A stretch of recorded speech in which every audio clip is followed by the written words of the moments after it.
নমস্কার, সালাম এবং সবাইকে আন্তরিক শুভেচ্ছা। আশা করি আপনারা সবাই ভালো আছেন। আপনাদের আশীর্বাদে আমরা একই অবস্থায় আছি। সকালে বাবাকে খাওয়া দাওয়া করেছি, নিজেও করছি। বাবা এখন কাজে ব্যস্ত আছে।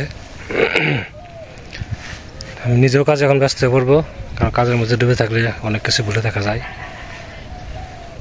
তো আপনারা যারা যারা কমেন্টস করছেন, আপনাদের সবাইকে অনেক ধন্যবাদ। এর মধ্যে একটি বিষয় বারবার ঘুরে আসতেছে, সেটা হচ্ছে এত অল্প বয়সে বা এই বয়সে বৌদি কেন মারা গেল, কীভাবে মারা গেল। আসলে উনি দীর্ঘদিন ধরে অসুখে ভুগতেছিলেন। প্রথমে ওনার গল ব্লাডারে স্টোন ধরা পড়ে, সেটা অপারেশন করে। তার 2 বছর পরে আবার কিডনিতে স্টোন ধরা পড়ে। ওই গল ব্লাডারে যখন টেস্ট করছিল তখন ওই কিডনিতে স্টোন ধরা পড়ে নাই। 2 বছর না 3 বছর পরে কিডনিতে আবার স্টোন ধরা পড়ে। তো ওটার আবার অপারেশন করা হয়। অপারেশন করার আবার 2-3 বছর পরে দেখা যায় যে আর একটা কিডনি আছে, ওখানে আবার স্টোন ধরা পড়ছে। তো সেটা আবার ওই যে করে বের করা হয় আর কি। সেটা প্রায় প্রথম কিডনির স্টোনটা যে বের করা হয়, অপারেশন করা হয়, তার প্রায় 5-6 বছর পর দ্বিতীয় কিডনির অপারেশনটা করা হয়। তো ওই তৃতীয়বার যে অপারেশনটা হয়, মানে দ্বিতীয় কিডনির যে অপারেশনটা হয়, ওই অপারেশনটা করার পরে তার শরীরটা অনেকটা দুর্বল হয়ে পড়ে। তো কিছুদিন পরে দেখা যায়, বছরখানেক পরে, যে প্রথম কিডনিতে যে অপারেশন করছিল ওটাই আবার ফের স্টোন হয়েছে। তো ডাক্তারের কাছে আবার অপারেশনের জন্য রিকোয়েস্ট করা হয়েছিল। তো ডাক্তার বলছে যে তার শরীরের যে কন্ডিশন, এই অবস্থায় অপারেশন করা চলবে না, তাকে মেডিসিন খাইতে হবে। মেডিসিন খাওয়ার পরে যদি তার অপারেশন করার মতো শরীরে স্ট্রেংথ আসে, তাহলে পরবর্তীতে অপারেশন করা যাবে। তেমন অবস্থায় দীর্ঘদিন ধরে সে ওষুধ খাইছে, কিন্তু ওই মানে অপারেশন যে করবে সেই ধরনের শরীরে স্ট্রেংথ আসে নাই। তো এই যে প্রায় বছর 3 আগে আপনার কলকাতা নিয়েছিল, 2 বছর আগে কলকাতা নিয়েছিল। সেখানে ট্রিটমেন্ট করে আসছে। তারপরে ওখান থেকে আবার ঢাকা ট্রিটমেন্ট মানে কন্টিনিউ চলছিল আর কি, ডায়ালিসিস চলছিল। তো 2 বছর কন্টিনিউ ডায়ালিসিস করছে। ওই ডায়ালিসিস করা এই চিকিৎসাধীন অবস্থায় সে মনে করেন আমাদের ছেড়ে চলে গেছে। তো এই হচ্ছে তার মৃত্যুর কারণ। আসলে যাওয়ার সময় হলে অনেকেই আছে কিডনিতে দীর্ঘদিন ধরে ভুগতেছেন, এরকম অনেক আছে এখনো বেঁচে আছেন, কিন্তু বিধাতা তাকে নিয়ে গেছেন। তা আমরা সবাই তার আত্মার শান্তি কামনা করি, তিনি যেন স্বর্গবাসী হন। এখন নিজেদের কাজে ব্যস্ত রাখতে হবে। দুঃখ সুখ আসবে যাবে, এটাই স্বাভাবিক। তো ভুলে থাকার একটাই উপায়, সেটা হচ্ছে নিজেকে কাজে ব্যস্ত রাখা। অনেক কাজ আছে জমা, সেগুলো আস্তে আস্তে করবো। আপনারা আমাদের পাশে থাকেন। বৃষ্টিতে উঠানে গাছের পাতা পড়ে পিতে গেছে অবস্থা। বাবা সেগুলো আস্তে আস্তে বসে বসে পরিষ্কার করতেছে। তো আমি যাবো আবার নিচুর জমিতে জঙ্গলগুলো পরিষ্কার করার জন্য, কারণ ওখানে বাবাকে নেওয়া যাবে না, কারণ ওই পরিশ্রমের কাজ বাবা করতে পারবে না, তাকে তা করানো সম্ভব না।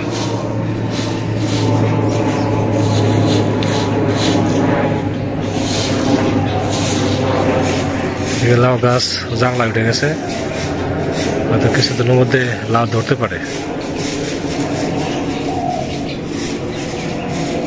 গতকালকে বৃষ্টি হয়নি, আজকে আকাশে প্রচুর রোদ আছে। এরকম রোদ কিছুদিন দরকার, তবে রাস্তাঘাট শুকাবে। আমাদের এখন চলাফেরা করা খুবই কষ্ট। যদি এরকম 4-5 দিন রোদ থাকে, তাহলে হয়তো রাস্তাঘাট শুকাবে, চলাফেরা একটু আরাম হবে আর কি।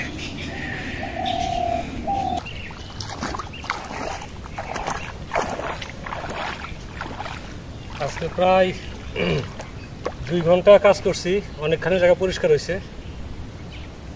আরও 2 দিন করতে হবে আর কি। কালকে শুক্রবার আছে, কালকে একটু বেশি কাজ করতে পারবো। কালকে সকাল একটু হাটের দিকে যাবো, যদি আকাশ ভালো থাকে। শনিবার আশা করি শেষ হবে। রোদ আছে, প্রচুর রোদ, গরম আছে, এই জন্য একটু পরপরে যে বিশ্রাম নিতে হয়। ভাবছি এইটুকু শেষ দিব, এটা সেইটুকু করা হয়েছে, শেষ দিয়ে আবার রান্নাবান্না যেতে হবে।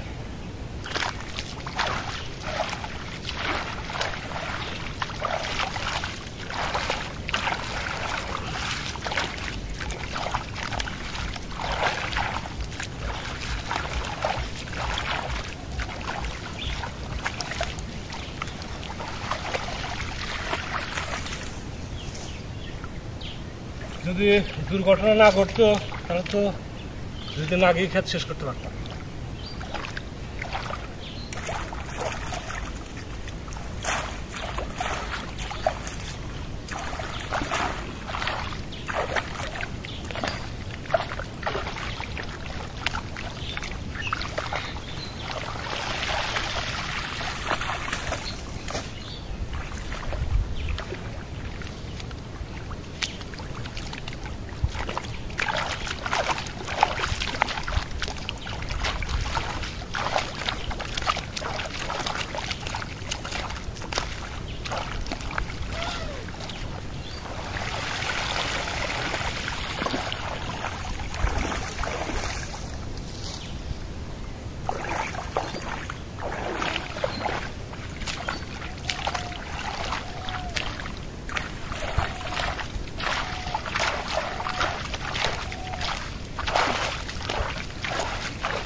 আস্তে আস্তে করি, এইটুকু বেশি না, বেলা হয়ে গেছে।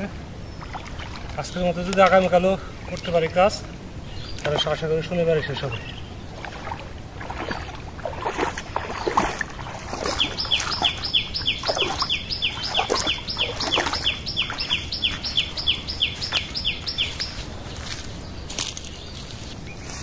এখন বেগুন কত করে দাদা?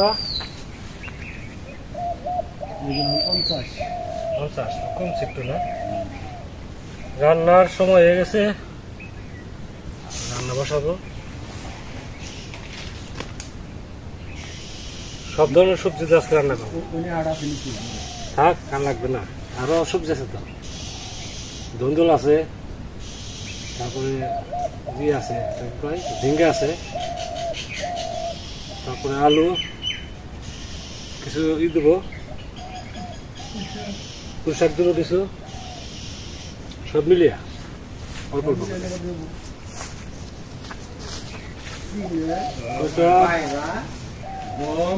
পুঁই শাকের দোকানে যাই, নিজে জ্বলিয়ে পড়ছে।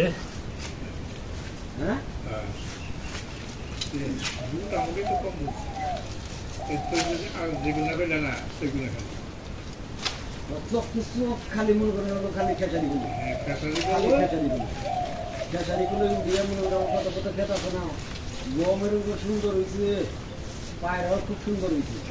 এটা আমাকে খেতে কি চীনা পায়রা না বললে ধান কাটা থাকে, এত সার হয়েছে যার কইয়ে গেছে। আবার চীনা পায়রা হয়ে যাবে, কারণ বিভিন্ন সবজি দিব তো, দুধটা কমে যাচ্ছে। আজকের সবজি হচ্ছে পুঁই শাক, তারপর আছে ঝিঙ্গা, বেগুন, আলু, আর আছে ধুন্দুল। এটা একটা মিক্সড একটা তরকারি রান্না করবো।